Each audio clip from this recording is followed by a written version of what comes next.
have also seen in the media that PM KPB Plus did not name any of these senators, of course, because maybe of her political experience, but we would like to get your views. What do you think about these allegations?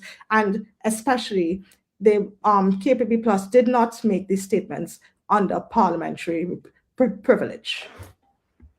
Well, the thing is, I mean, if it is that something like that did occur, then it's something that one would have expected to be treated with a greater degree of seriousness and a greater degree of, maybe measured thought and approach by someone holding the office of prime minister, because you are talking about independent senators who are appointed by the president.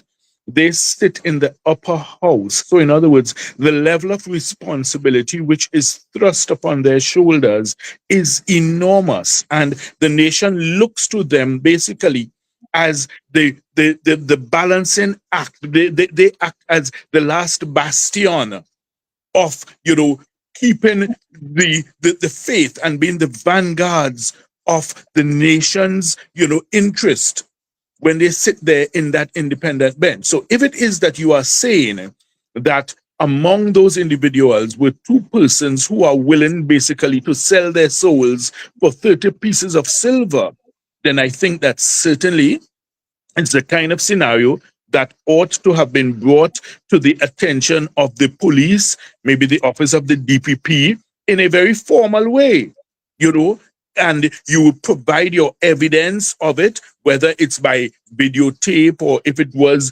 a solicitation that was received in writing, or whether there were persons present. You provide that evidence and you treat with it in a serious way. The way it has been brought up and treated thus far by the prime minister, respectfully, almost appears to be, like you are on the political hustings, on the campaign trail. So you throw out a piece of, almost like a piece of pecan, and you put that out there without giving the credentials and the credibility to say, well, look, yes, this is something very serious. We are taking it very seriously enough that we are making a formal report. We are providing all the details to the police and have this investigated. Because if that really did occur, then clearly these are two people who should not be sitting on the independent bench at all.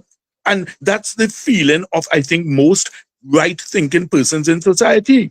So don't just put these allegations out there almost as if you are doing it as, a form of gambage, as we say in the local parlance, and you're throwing it out, with a sense of bravado, when in reality, it's very, very serious allegations. And if it is that this did occur, then, the nation would be astonished, appalled, shocked, and we would want to see it being dealt with and treated in a more responsible manner, and, put in a circumstance where the authorities can take appropriate action.